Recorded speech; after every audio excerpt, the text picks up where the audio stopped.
Good afternoon. My name is Nicole LaChapelle, Mayor of East Hampton, Massachusetts, and this is my weekly update. Today I've invited City Council President Joe McCoy to join me to talk about the Civics Academy my office is hosting on October 4th from 6 to 8 p.m. at East Hampton High School. In the Academy, we are going to address board and committee service, open meeting law, and also public meeting rules of procedure. The point of this academy is really in response to the residents of East Hampton who had questions about how to participate more in their municipal government and what the rules were and structure, so even if they weren't actively participating, when they watched or engaged on any level, they could understand the flow of our government. City Council President Joe? Yes. You're going to be a presenter on the 4th. Yes, I will. I'm very excited about it. What are you doing? Yeah, well, thank you again. Thank you very much for the invitation, the opportunity to talk to the citizens of East Hampton. So as you introduced it, we're having this East Hampton Civics Academy, and the part you have asked me and our city clerk, Barb, to cover are the boards and committees. And so we're looking forward to that because I think it's a very essential part of government and certainly citizen participation. So what we hope to do is take a nice slow trip on how do you get involved. You know, what committee is best for you? Does it fit your time constraints?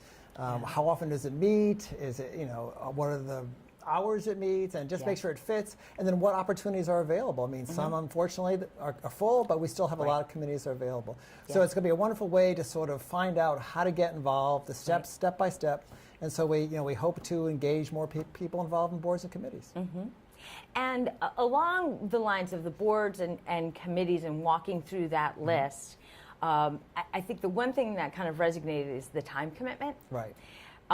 And that there is a time commitment and different boards have different expectations. Right. Will that be covered? Yeah, definitely. And I think that's a really good point. And I think the good news about this is the time commitments vary widely. Some of the more active boards may be a twice a month commitment, and some active boards may be once every 3 or 4 months commitment. So hopefully, depending on your schedule and your interests, you can find a board in a time frame that meets your lifestyle. Great. And if you can't find one that fits your timeline, you can always go to the meetings. They're public. Obviously, yes. And provide testimony or public speak at all of those meetings? Yeah, every board and committee, this is including any kind of city, including city council, subcommittees, everything. There's always time for public speak time. And so we always welcome public to come and tell them their thoughts. Sure. Now, one of the sections we'll be talking about is open meeting law. And sometimes you will see, you may be disappointed that some of the meetings you may not feel there's as much of a give and take. But the reason why that is these public boards and committees have to make sure something they are talked about is on the agenda, because otherwise it may be unfair to someone at home who said, wait a minute, I didn't know what you're going to talk about. So don't be disappointed if sometimes the back and forth is not what you expect, but it is probably because that committee is following open meeting laws to make sure that they're not discussing something that was not previously discussed on the agenda. But we certainly welcome you to come to any meetings, participate.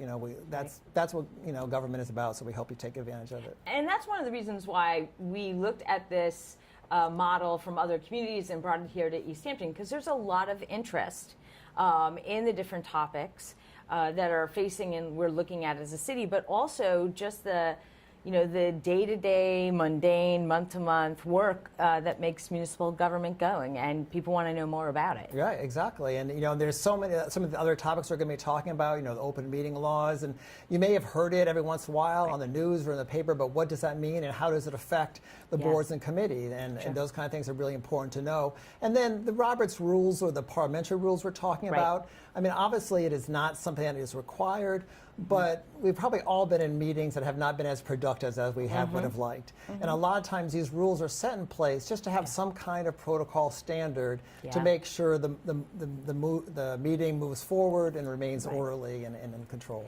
I think it's important too, as a member of the public, before becoming mayor, I could walk in, especially to city council, or follow it on TV, and I knew what to expect. I knew where public speak was going to be. I knew where the subcommittee reports out. And I think that that's important to tie that to the rules of procedures, because people need to know consistently how they can get information from their government Right. and how they can put it in. Right.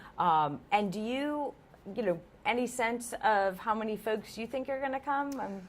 Well, we're hoping for a lot. I know we have some competing events so that are successful in our city, so we hope people find time to come. And we have, I think, a significant response on Facebook. Yeah. And so, again, that sometimes can hold true and sometimes not. But I think we're hoping for at least 20 or more, and we'll have room for however many come up. We can Excellent. promise you that. Right. So no advance reservation or notification to myself or to City Council President McCoy to attend. We welcome everyone at the door. We've just added childcare that will be available. And all ages are welcome. So even if you are under 18 and you're interested in these topics, please come and join us. Any member of the public, not just those who currently serve on boards or committees or folks who are elected to City Council. We're really welcoming everyone. East Hampton Media will be taping parts of the Academy, and certainly if there's interest, I'm sure Joe and I could work on doing a repeat of the Academy on other times and days. And it's funny too, because when you start something like this, you think of another topic and another topic and another topic. So I think it will feed on itself. And one more point related to the boards and committees is not only will the city clerk and I be talking about how to get involved, but we hope to have several representatives of the different boards and committees. So you can talk to someone on the board and you can get that firsthand. What do you guys do? How often do you meet? Is there room for someone like me? And so I'm hoping it'll be a really nice interaction for the city and the boards and committees. No, and I think that's a great opportunity at the end of the Academy to do exactly that. And it was really heartening to get feedback from different committee chairs to say, hey, we want to do more outreach, and the combination of their outreach and this Academy is well blended. Very exciting. Great. So let me just end up with a very silly question. Okay. What kind of donut do you have right now in the other room, Joe McCoy? Oh, this I have to blame on Facebook. One of my friends on Facebook posted a picture of a donut taken from the bistro, the new bistro that opened up. And I couldn't get it out of my head. It's almost like an earworm, a song you can't get out of your head. I couldn't get this donut out of my head. Right. So I happened to meet City Councilor Tom Peake for lunch there, and there it was staring me in the face. So I have a Boston cream donut in the back room there. I am jealous. I'm very jealous. Thank you, everyone, for tuning in. And, of course, if you have any questions about what we talked about today, please reach out to my office, reach out to Councilor McCoy. We hope to see you all on October 4th, 6 p.m., East Hampton High School for the Civics Academy.